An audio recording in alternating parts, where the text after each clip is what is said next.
werk van sy hande nie, wat trou bly tot in ewigheid.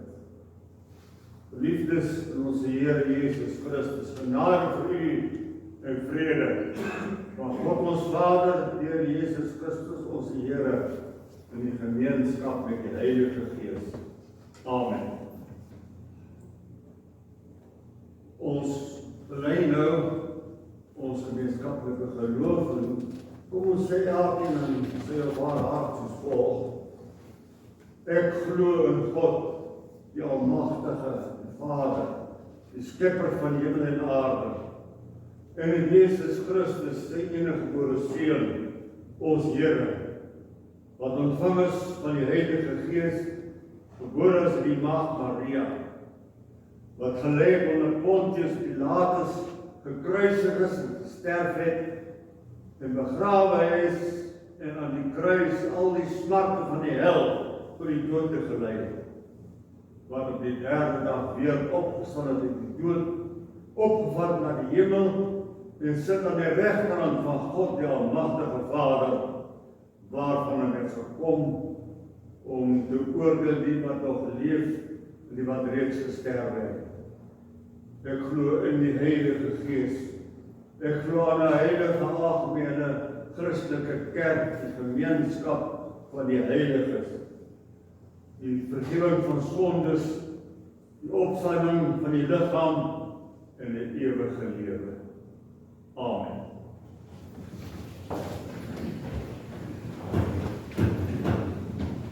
As ons hierdie heerlike belydenis in ons harte doen, dan is dit ons grootste begeerte om God se wil te doen. Maar omdat ons as mense onkundig en sondig is, God baie duidelik sy wil vir ons voorgeskryf in sy wet, wat saamgevat word met die wet van die liefde. Jy moet hier jou God lief hê met alles wat in jou is, en jou naaste, jou medemens lief hê, soos jy jouself lief hê. In die Exodus 20 word van besonderhede vir ons uitgestippel, en wanneer ons klaar die wet van die Here gelees het, dan som ons saam uit Psalm 94, vers 1 en 5. Verskyn weer aan die onweersglanse, o God van raad en skitterglanse. Vertoon die stralende aangesig oor regter wat die wêreld rig. Staan op, verhef u en vergeld die trottaars nou, wil trots sowel. En dan ook vers 5, Psalm 94. Toe het God al hierdie gebooie aangekondig, ek is die Here jou God wat jou uit Egipte die plek van slawerny bevry het. Jy mag naas my geen ander gode hê. Jy mag nie vir jou 'n beeld of enige afbeelding maak, wat in die hemel daarbo of op die aarde hieronder of in die water onder die aarde is nie. Jy mag hulle nie vereer of dien nie, want ek, die Here jou God, eis onverdeelde trou aan my. Jy mag die naam van die Here jou God nie misbruik nie. Sorg dat jy die Sabbatdag heilig hou. Eer jou vader en jou moeder. Jy mag nie moord pleeg nie. Jy mag nie egbreek pleeg nie. Jy mag nie steel nie. Jy mag nie vals getuienis teen 'n ander gee nie. Jy mag nie iemand anders se huis begeer nie. Jy mag nie sy vrou begeer nie, of nie 'n slaaf of slavin wees of 'n dronkie, of enigiets anders wat aan hom behoort.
dank en verwondering oor die goedheid en genade aan ons.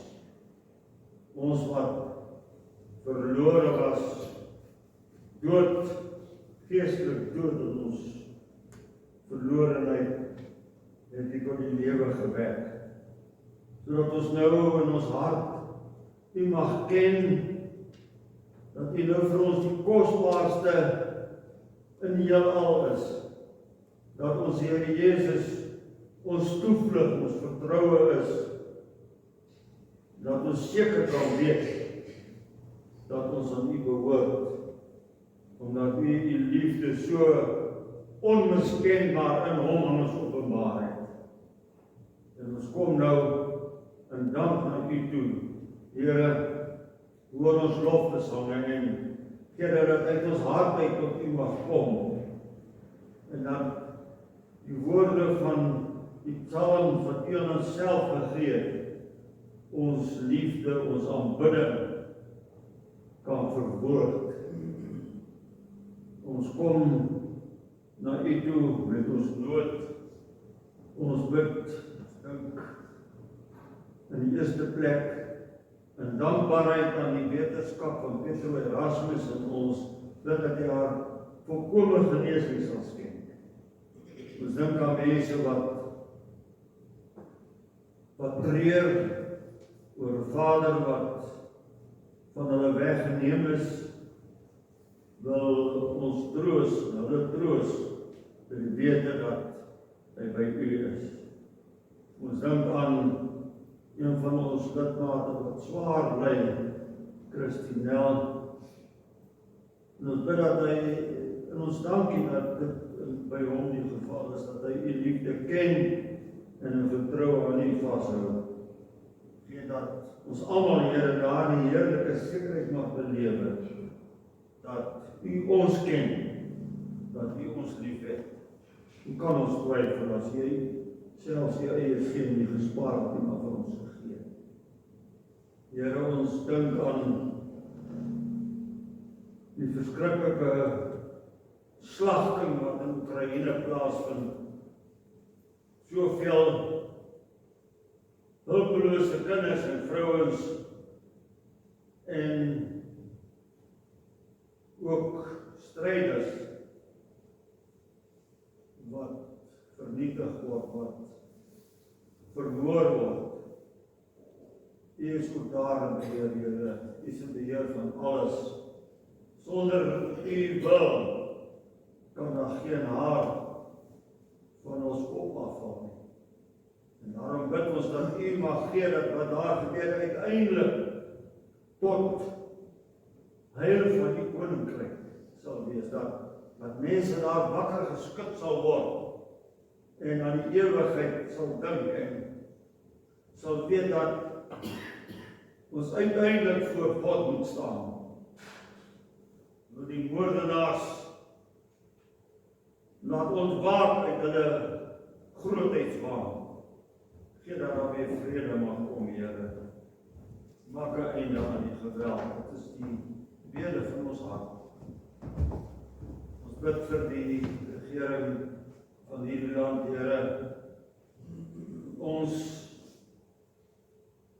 dink nie dat ons beter as daardie mense is nie. Deur U genade kan ons U ken en weet ons dat U 'n God van geregtigheid is. Gee dat daar weer integriteit en eerlikheid en geregtigheid in ons land sal kom. Dat die werkloosheid sal verminder, dat daar weer groei sal kom. Daar is soveel mense, soveel jong mense wat uitgelewer is aan 'n doellose lewe, en wat U ook nie ken nog nie. Gee dat daar herlewing en vernuwing mag kom, Here. En ons bid dat wanneer ons nou uit die woord wil hoor wat U vir ons wil sê, dat U ons ore sal oopmaak, ons harte sal oopmaak en dat U woord vir ons sal oopmaak. Om Jezus wil. Amen.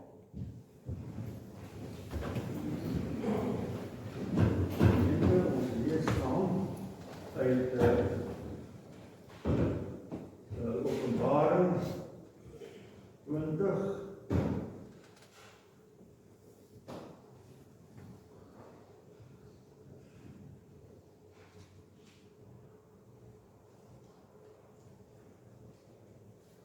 vers 11 tot 15. Dit gaan eintlik, u sal merk dat ek in die prediking, wanneer ek die geleentheid gee word, solank as die Here behaag, my beperk tot prediking aan die hand van die Heilige Christus. Ons spreek nie uit Christus, ons spreek uit die woord van die Here, maar ons spreek aan die hand van die Heilige Christus. En dan staan daar in vraag 52, hoe word jy getroos deur die wederkoms van Christus om die lewendes en die dooies te oordeel? En die antwoord is dit, dat ek in alle droefheid en vervolging dieselfde persoon met gespanne afwagting as regter in die hemel verwag, wat om tevore in my plek voor die regbank van God gestel en alle vervloeking van my weggeneem het. Verder, dat hy al sy en my vyande in die ewige verdoemenis sal werp, maar my saam met al die uitverkorenes na hom in die hemelse blydskap en heerlikheid sal neem.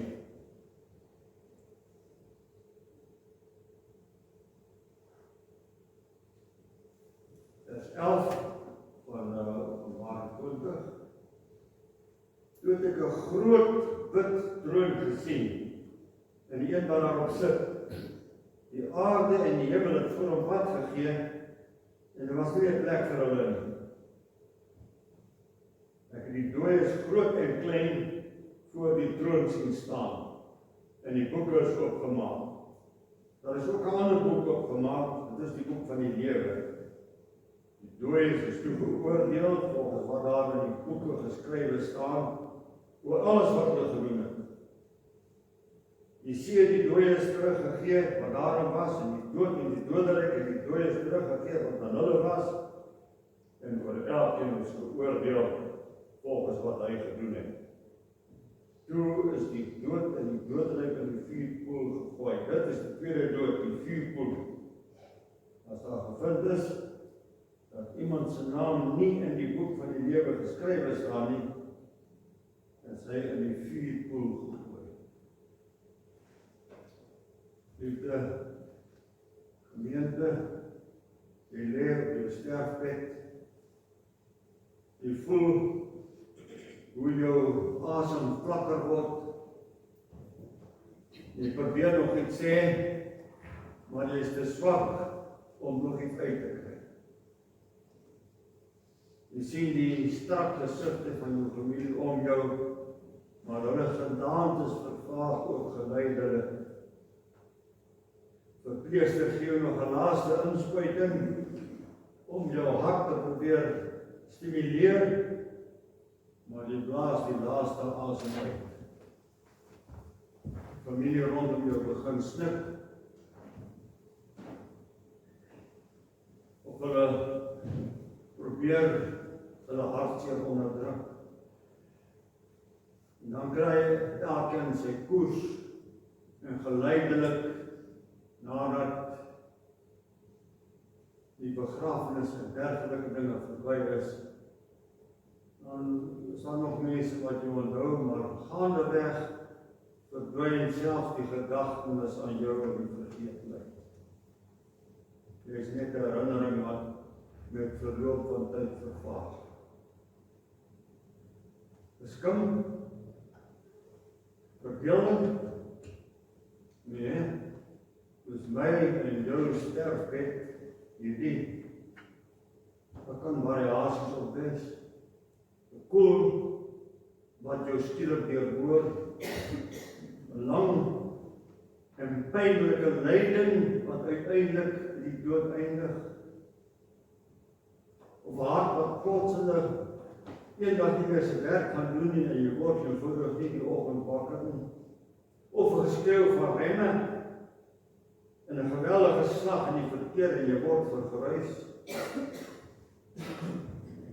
Maar uiteindelik eindig daar. Jy het 'n afspraak met die dood, en jy sal daardie dood nie kanselleer nie. Een ding wat nie gekanselleer kan word. Jy sal homself nie as met 'n sekonde kan vertraag of versnel. weet ons almal dat ons oorlewingsinstink baie sterk is, en daarom vermy ons meestal die gedagte aan die dood. Dit is skrikwekkend vir ons. Ons verbring dit uit ons bewusheid, ons lewe asof daar geen dood is nie. Asof ons eenvoudig sal aanhou lewe. Baie mense maak ruim voorsiening na hulle dood vir hulle naasbestaandes.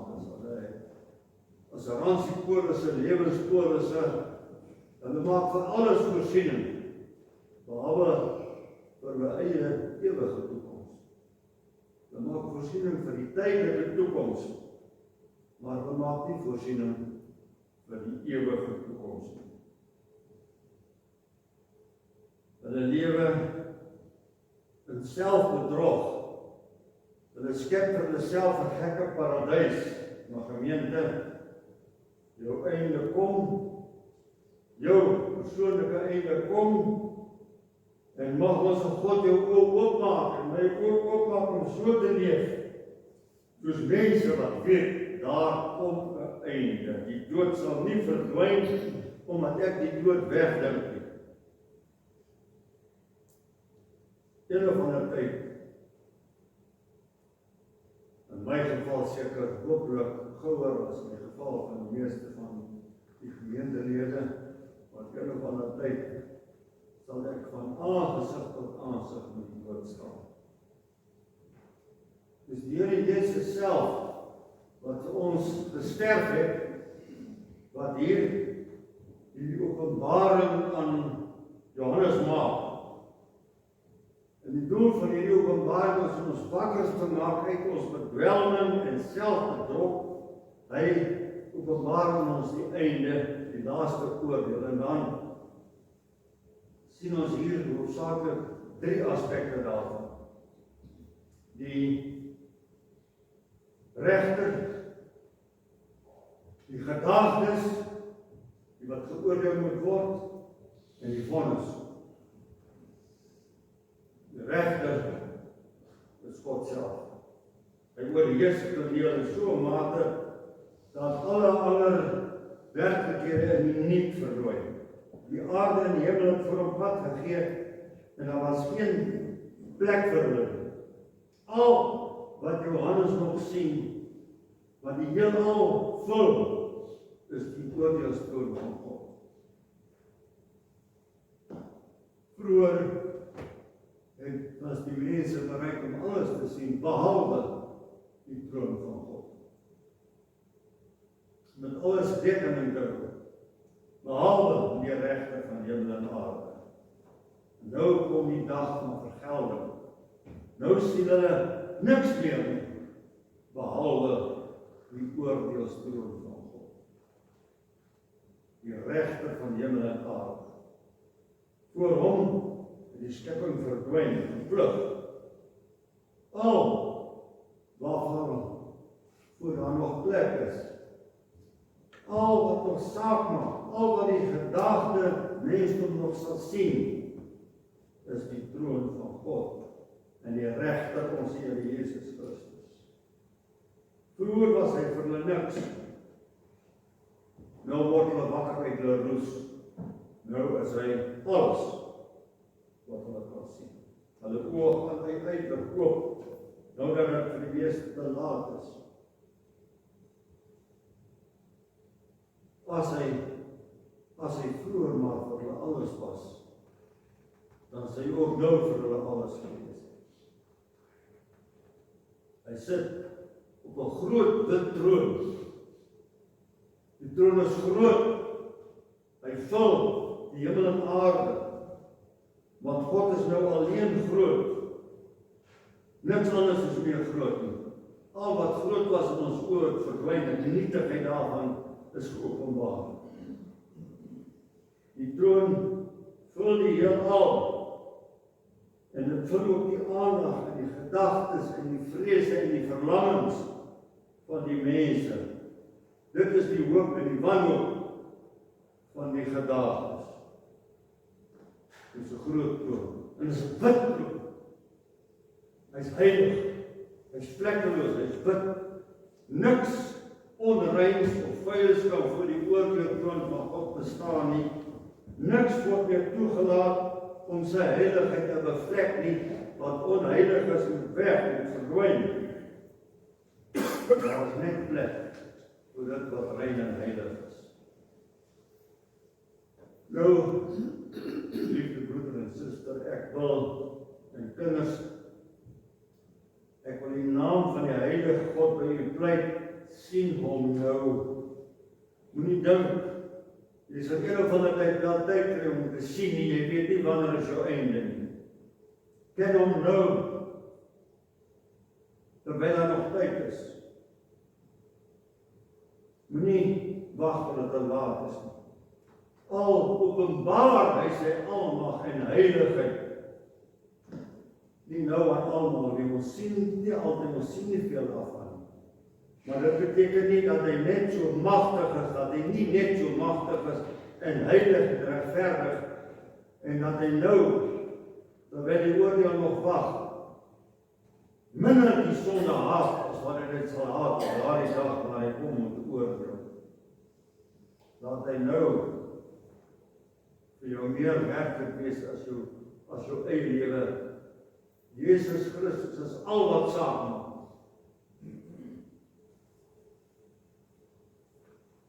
Hy kom as regter wat alles weet. So groot en ewig as wat hy is, het hy nogtans gedagte gegee, aandag gegee aan elke gedagte, goed of sleg. En dat ons lewe in die bewusheid daarvan, elke gedagte, goed of sleg, wat in my binneste opkom. Daarom is hy God, daarom is hy alwetend, daarom is hy almagtig. Hy het elke woord wat ek gesê het in sy ewige weegskaal geweeg. Het elke dag van naby gesien en geoordeel. Hy het hom meer gedoen. Ons moet nie dink dat ons gaan sê, ja maar Here, U is God, U is heilig, ons is swak mense. U weet nie, U was nie in ons plek, U weet nie wat gebeur het. God het hom in Jesus Christus in ons plek gestel, hy het mens word soos ons, hy is in alle opsigte ons Here Jesus, wat nou as regter op die troon is in alle opsigte versoek, soos wat ons versoek is. Daar is geen versoeking, geen leed, geen swakheid, geen pyn, wat ons deurgemaak het, wat hy nie ken. Hy ken ons lewe. Hy ken ons lewe nie net deur waarneming van ver af nie. Hy ken dit uit ervaring. En ons kan geen verskoning van menslike swakheid of versoeking as antwoord vir hom gee. Hy is die regter voor wie moet opgestel. En laat ons nie bedrieg nie, ons kan ook nie dan vir die eerste keer om genade by hom pleit nie, en dink daar is dan nog tyd nie. Hy het ons hele lewe lang by ons gepleit, en ons praat nou nie van mense wat nooit die evangelie gehoor het, dit gaan om mense soos ons, dit gaan om ons hierso. Mense wat van kindsbeen af die evangelie gehoor het, wat God se pleitstem gehoor het, wat gesê het in die Bybel, ken my, laat julle met my versoen, glo in die Here Jesus en jy sal gered word.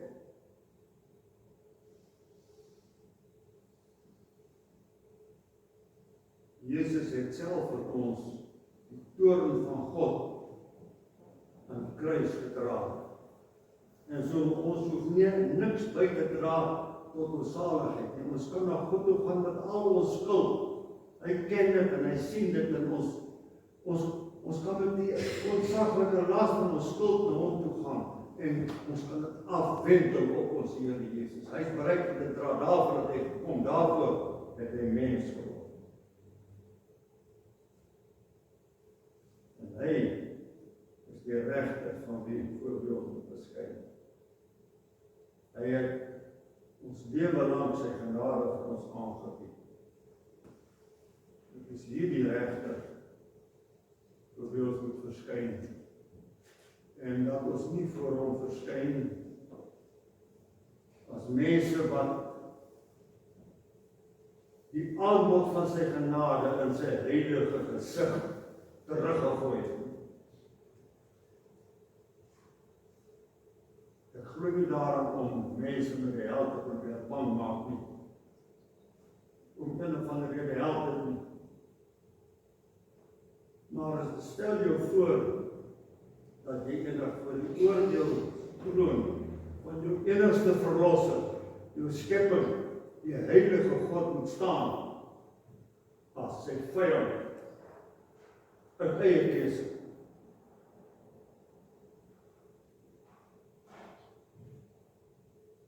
Oor sy oordeelstroon moet ons almal staan. En dit bring ons by die tweede punt, die gedagtes, die mense wat geoordeel word. Ons lees baie duidelik daar, dit is die dooies, almal wat ooit geleef het, klein en groot, magtig of nietig in hulle eie oë, ryk en arm, gelowig of onverskillig, gelowig of skyngelowig, is uitverskoordes of verworpenes, elke mens, niemand sal dit ontduik. Die doderyk moet die dooies met sy prooi prys gee, sodat hulle vir God se troon kan gaan staan en geoordeel kan word. Die see moet die dooies wat oor duisende jare aan hom gesterf het, gee, sodat hulle voor God se troon kan gaan staan en geoordeel word. Hy wat al wat leef met die magswoord van sy skeppingskrag is, geskep het, uit niks geskep het, kan dan uit die dood opwek om voor hom te kom staan, om geoordeel te word met een magswoord. Die hemel en aarde moes voor hom vlug, maar ek kan nie voor hom vlug nie. Ek wil ook vlug, as ek hom nie as my verlosser ken nie, maar ek sal nie hom kan vlug nie. Die veroordeeldes, mense, ek en jy, sal daar staan voor sy oordeelstroon. Dan word die boeke oopgemaak. Wat is boeke is dit? Daar is die doodsboeke en daar is die lewensboeke. In die doodsboeke staan ons dade waarvan ons lank al vergeet het. Woorde wat ligsinnig in die wind weggegooi is en vergeet is. Vergeet is gedagtes wat miskien net vir een enkele akelige sekonde in ons harte opgekom het. Gedagtes van haat en wraak en wrevel te mekaar. Dit alles wat die diepste vlak van ons gemoed beroer, die spring daar en staan soos beton monumente voor ons, duidelik en groot, onmiskenbaar. Want God onthou dit, God vergeet nie. Dan sal ons kennis van ons sonde hê.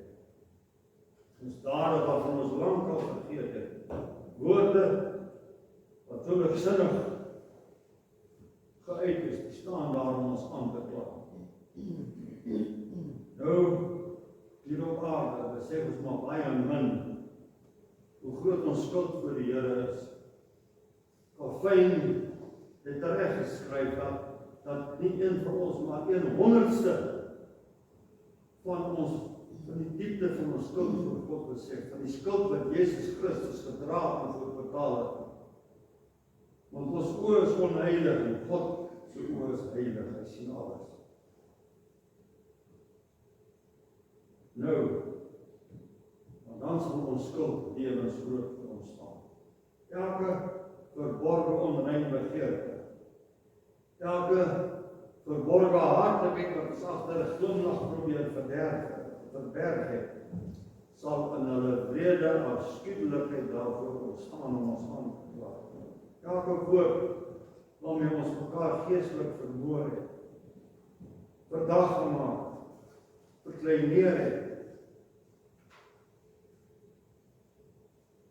Kleintjies ondermyn het, geestelike kleintjies ondermyn het, met al die verrekkende gevolge daarvan, sal dan lewensgroot en afskuwelik en hulle lelikheid voor ons staan.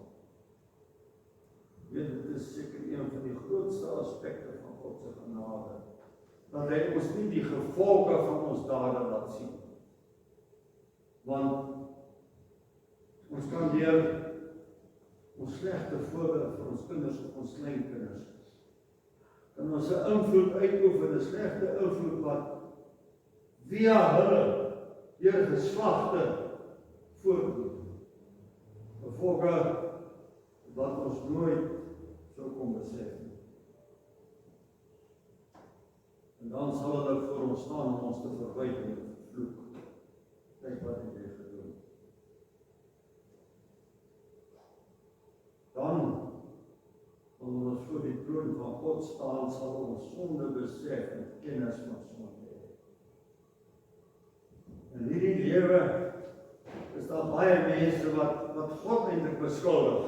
En sê, ja, maar God, hoe kan God dit toelaat? Hoe kan God dat toelaat? Dit is eintlik God se skuld as dinge verkeerd gaan. Maar as ek voor God se troon staan, dan sal ek nie meer daaraan dink nie. Ek sal baie duidelik sien dat nie God se skuld is nie, maar my skuld. Daar sal niemand meer waag of dink daaraan of die moontlikheid oorweeg om te sê dis God se skuld. Ek sal weet dis die las van my eie skuld. En dan kom die vonnis.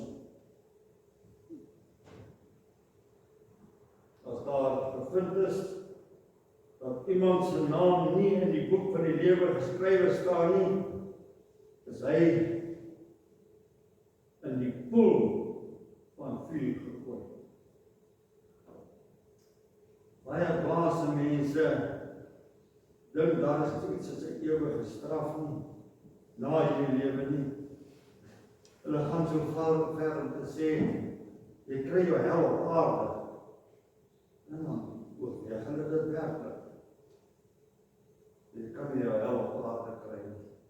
Ons kan dikwels in ons onverskilligheid sê, hy gee my hel, of dit gee my hel. As jy weet wat jy sê, sê jy dit nie sien. Niks op aarde is vergelykbaar met die gloed van die ewige toorn van die regverdige God. Dis die duiwel wat ons op hierdie manier probeer sus om te dink dat God se straf iets draaglik is. Wie eenmaal die heilige God ken, persoonlik ken, as sy skepper, die sal besef dat ek verdien, Here, en jy kan nie sê dat jy verlos is, dat jy nie daardie punt bereik het nie. Ek verdien om die ewige straf in te gaan, en was dit nie daarvoor dat ons Here Jesus my verlos en my skuld gedra het nie, dan was ek vir ewig verlore. Ek is skuldig, ek verdien die ergste wat die heilige God aan my kan doen. Die enigste persoon wat ooit sy hel op aarde gehad, dit is ons Here Jesus. Toe hy aan die kruis is, toe hy van God verlaat het, was toe hy die las van ons almal se sonde in 'n oomblik vasgevang, teen hom moes dra en ons verbrand in die gloed van sy Vader se oordeel. Ek verstaan dit. Mense vind dit meer as wat hulle kan verdra om oor hierdie vreeslike werklikheid te dink. En dan gryp hulle na grashalms wat hulle leer van die Jehovah's getuies wat leer, in die dood word die mense vernietig. Mense wat nie verlos is nie, word vir ewig vernietig. Met 'n sagte dood, sê hulle nog. Dis nie wat die Bybel sê, dis volstreeks politiek. Dis dwaas, maar dit is onaangenaam om te dink aan dit wat die Bybel ons leer. Om besef ek is vyand van God, en ek gaan die lot deurgaan van 'n vyand van God. Maar gemeente, om dit weg te dink, gaan nie die werklikheid daarvan wegneem. Die Bybel leer ons baie duidelik, dat vir God se vyande, daar 'n ewige lyding, ewige bewuslike selfverwyte is. En ons lees in vers 10 dat in dieselfde hoofstuk in Openbaring dat hulle vir ewig gepynig sal word in die poel van vuur en swavel. Ek hou nie daarvan om dit te sê nie, maar ek moet, want die woord van die Here sê dit vir ons. Mens, wie se verstand hierdie sonde bevlek is en bederf is, kan nie reg dink nie. En daarom probeer hy wegdink. Hy kan nie reg dink en nou dink hy weg. Hy dink die oordeel weg, asof dit die oordeel sal verander. Hy dink dat hy, soos hy is, sonder bekering en sonder die aangryp in die geloof van ons Here Jesus Christus, dat op een of ander manier alles daar reg sal kom. Hy sal nie. Net hulle sal die ewige straf ontkom, wie se naam geskryf is in die boek van die lewe. Liewe gemeente van Jesus Christus, en elkeen wat hierdie woord hoor, as 'n mens op hierdie terrein beweeg, dan is daar net een oorweging wat van waarde is, vergeet alle ander dinge. Daar is net een ding om te doen. Gryp jou vas aan Jesus Christus. Klou aan hom lewe en dood. Die lam van God, wat self hierdie oordeel in jou plek gedra het.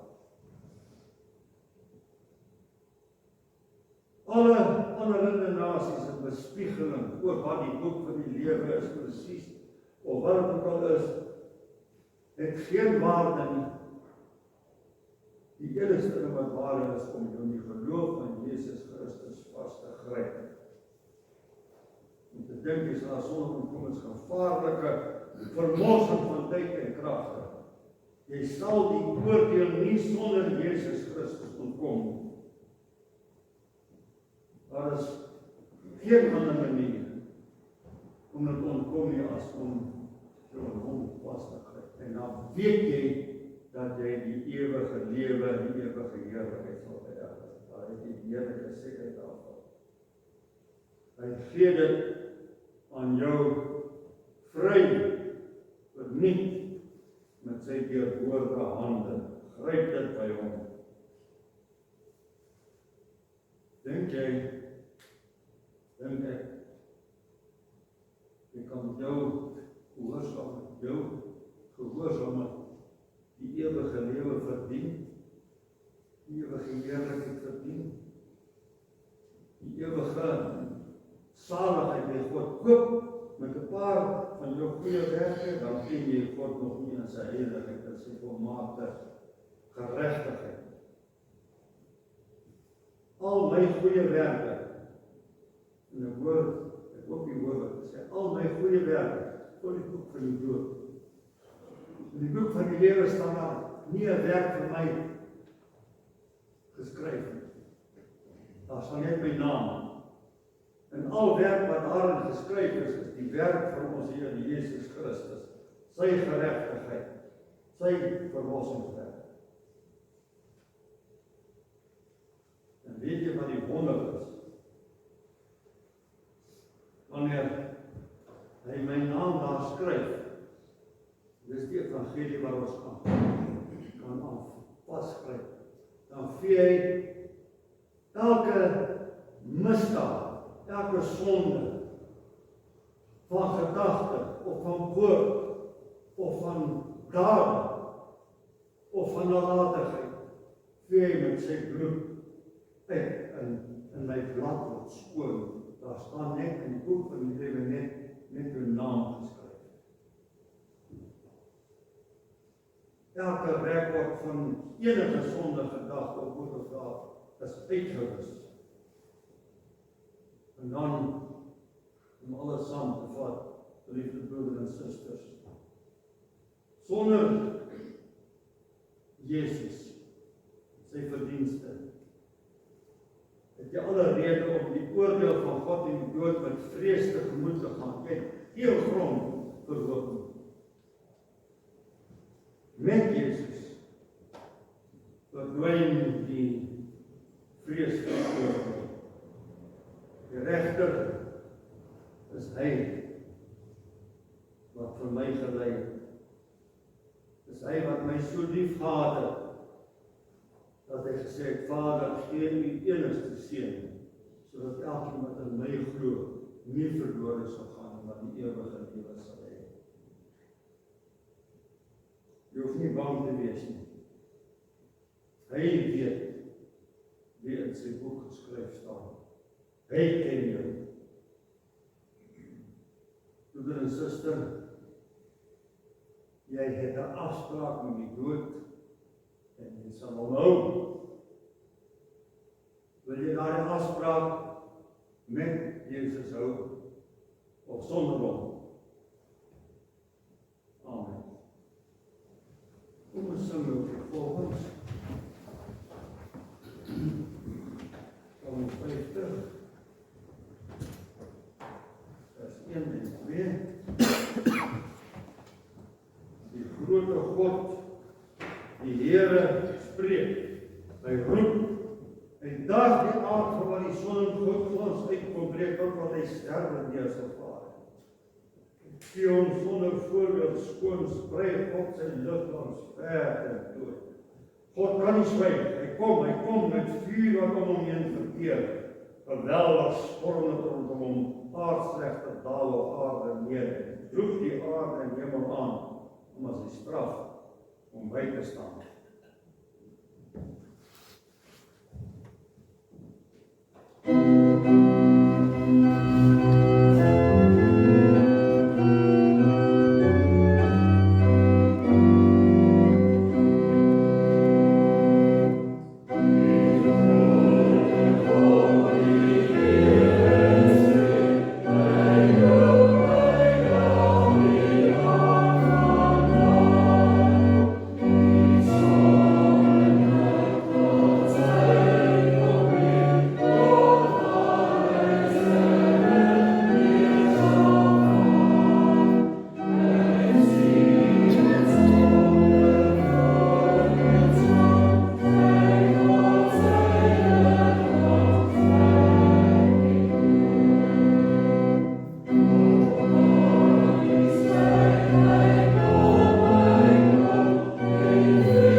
Niks van ons eie lewe nie een van ons nie. Niks van ons eie lewe nie. Ons enigste pleitgrond is die offer van ons Here Jesus. En daarom ons Here Jesus Christus, ons verlosser, ons gryp ons aan U vas, soos drenkelinge hulle aan 'n tou vasgryp. Gryp ons aan U vas. U is ons hoop. U is ons lewende hoop. U is ons vertroue. Ons bid dat U self ons hande sal sterk maak. Dat U self ons oë sal oopmaak om te sien hoe verlore ons is. En hoe volkome ons Here Jesus vir ons betaal het. Ons enigste redder, ons enigste hoop. Maak ons oor daarvoor oop. Dat ons harte sal skreeu en verlang na ons enigste verlosser. Ons bid dit in sy naam. Amen.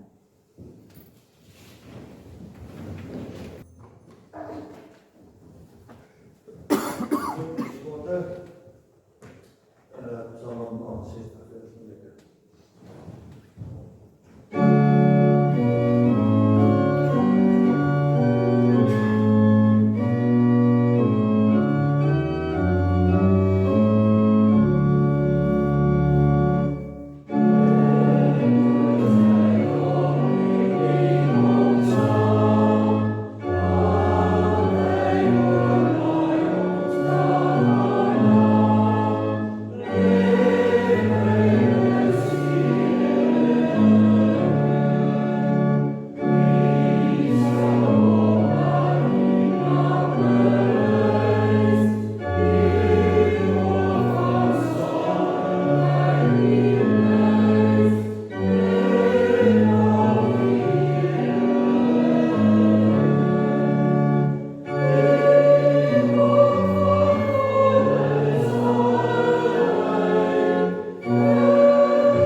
God wat alle genade gee en wat julle geroep het om in Christus Jesus deel te hê aan sy ewige heerlikheid, sal julle nadat julle 'n kort tydjie gelede self weer oprig en julle moedig, sterk en standvastig maak. Aan hom moet die krag tot in ewigheid. Amen.